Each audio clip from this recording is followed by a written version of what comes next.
To customize contacts on Redmi Note 15 Pro 5G, first of all, we'll need to open our Contacts app, specifically this app right here.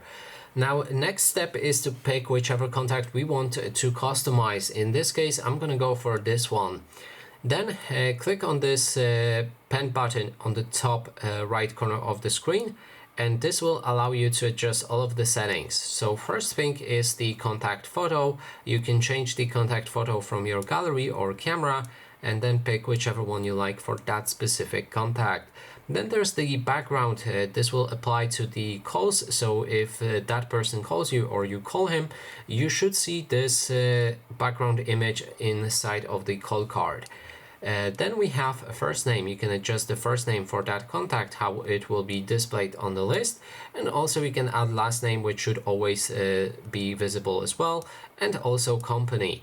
Then there's the option to add a number. That is important if you want to call somebody or message somebody. Add the contact number to send or call that person. You can also change their label to be a mobile, work, home, main, work fax, home fax, pager, other, or custom. Custom allows you to add a custom label with your own name. Then there's the labels itself. You can enable or disable any of the labels from the list and create new ones with the plus button. You can also leave notes for about this contact if you like. And then finally on the bottom there's list options. You can add their email, you can add their birthday, you can add their addresses and any other information.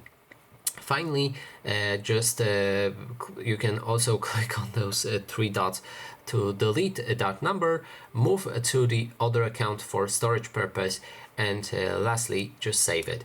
Then there's the option for a star right here that allows you to add or remove contact from the favorites. If the star is looks like this, then this contact is in your favorites.